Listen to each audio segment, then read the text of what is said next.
To celebrate the start of my final year in college, me and my best friend Tio decided that we would take a road trip. Tio and I, both finance majors, met during our sophomore year and had grown to be good friends. After graduation, Tio had plans to go back home to California and I back to Virginia, so we thought this road trip would not only afford us the opportunity to see and experience the country, but also spend some quality time together before we go our separate ways. Tio and I agreed to meet at one of the campus buildings that was a halfway point between our respective dorms at 7 a.m. A surge of excitement and adrenaline rushed through my body as we pulled off from our meeting place on the Arizona State University campus. The first 2 weeks of our trip were smooth sailing and uneventful. We had developed a routine at this point of waking up at 5 a.m. I would start off the drive seeing that I am a morning person, and Tio would take over whenever I wanted a break. We would drive all the way through to our next destination, which we mapped out to never be more than 7 hours away from the last. We would spend an entire day exploring the city and then do it all over again. At this point in our trip, we made it all the way out to Indiana, where we stopped at a diner in a rural town for some lunch. We took a seat at the counter next to an older gentleman that was all smiles as he laughed and joked with the waitress serving us. He eventually turned to us and struck up a conversation. He mentioned how he had lived in this town his entire life and wished he had been adventurous like us when he was younger, once he discovered we were on a road trip. He went on to ask if we were there to see if the curse was in fact true, as the only time he would see kids our age come into town would be because they heard of the curse. A curse involving a hitchhiker on an abandoned road, Lonkarich Road. I was the kind of person who ran towards shit like that, though now I wish I hadn't. Neither I or Tio believed in curses, nor anything supernatural, honestly, so had not second-guessed that we would take a ride down Lonkarich Road. We decided that we would spend the rest of the day in town, and when night fell, ride down Lonkarich Road, then get a hotel for the night, and head for Ohio first thing in the morning. A few hours later, around 4 p.m., Tio got a call from his parents notifying him of a family emergency. We hadn't planned on heading back to the West Coast for another 5 weeks, so Tio decided that he had no choice but to take the next flight back home. He offered to buy me a ticket back to Arizona, but I declined and decided that I would continue on as planned, and if he was up to it at any point, he could rejoin me on our trip again. After dropping Tio off at the airport, I decided that even though Tio was gone, I would still make the best of the trip, and that meant still going to check out Lonkarich Road and then heading out to Ohio the next morning as planned. The road was on the outskirts of a town, and John, the old man from the diner, gave me a good warning about it. The warning was simple. Once the sun drops, don't drive down Lonkarich Road. Back at the diner earlier that day, I asked John if this could all be possibly done by looters or gangs or even kids trying to play tricks on people, but he said in a serious voice, no, it was because of the curse of the hitcher. He warned us to not just think about ourselves, but also our friends and family. He explained that there were countless reports of kids and their families experiencing horrific tragedies after driving down this road. We told John that we wouldn't go to Lonkarich Road, even though we were pretty sure he knew we were lying. As night fell, I made my way to Lonkarich Road. On the map, it showed the road started and finished with dead ends that had offshoots left and right. Lonkarich was about 3 miles long, but a straight-line distance between its beginning and end was only a 1/2 mile. The road curved and swirled so much it made the length of the trip 6 times longer. I arrived at the offshoot that led on to Lonkarich.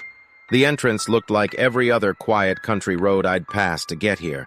However, this road was separating 2 sets of forests which grew thicker and canopied overhead the further you went.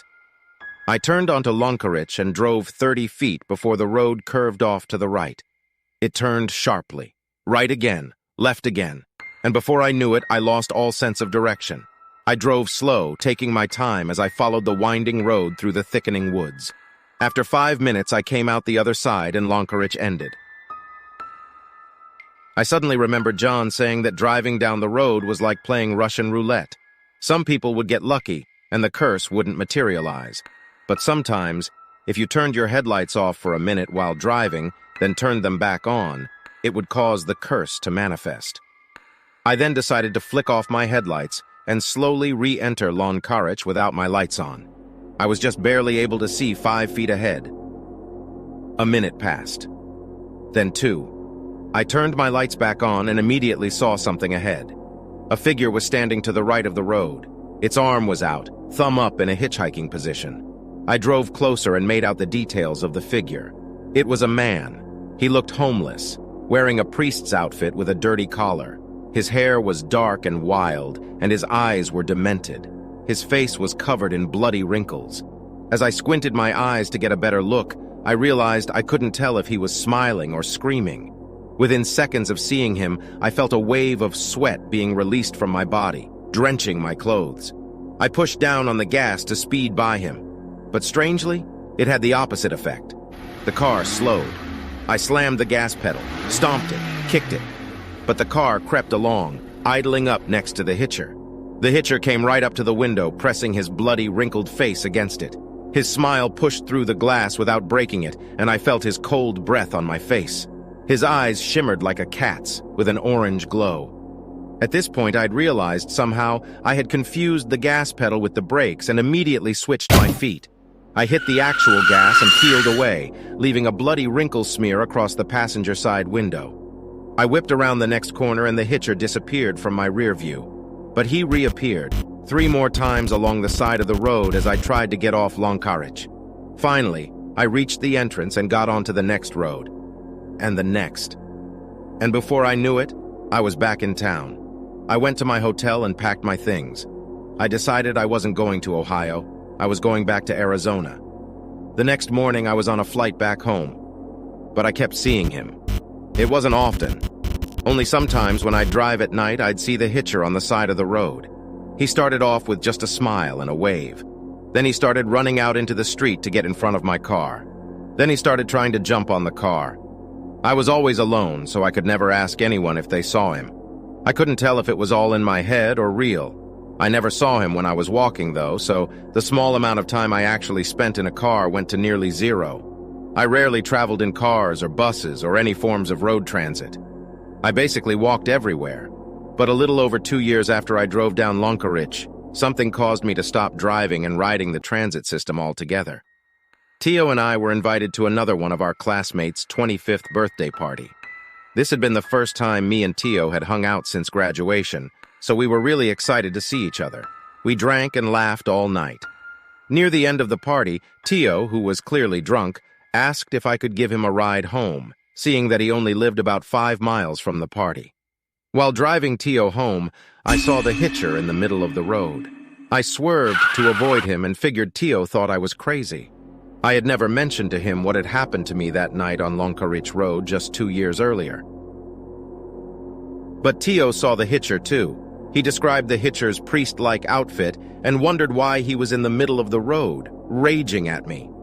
I wasn't sure if I felt better knowing that someone else could see the hitcher, or worse, knowing that the hitcher had followed me home from Lonkarich and was, in fact, real.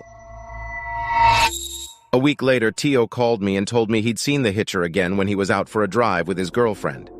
She'd seen him too. A few days later, they both died in a freak car accident. I haven't stepped in a car again since. But last week, I rode the city bus for the first time in years, and the second stop after I got on, I saw him. The hitcher. He was on the side of the road. He had my friend Tio with him, and Tio's girlfriend too, who were both badly decomposed but not dead. I could see them weakly struggling, but they were being held up by the back of their necks by the hitcher, who was in complete control. The hitcher made the 2 bodies move around like ventriloquist dummies as he himself laughed and danced. We drove past the spectacle. I realized everyone on the bus was staring at the hitcher too.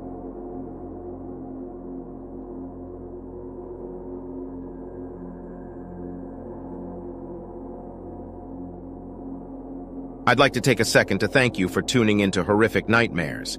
If you would like to support this channel, you can leave a comment below and hit the like button. If you enjoyed today's episode, please share it with anyone you know who may enjoy it as well. And if you already aren't, I hope you would consider subscribing to the channel so that you won't miss any of my upcoming episodes. Once again, thank you for tuning in, and I'll see you next time.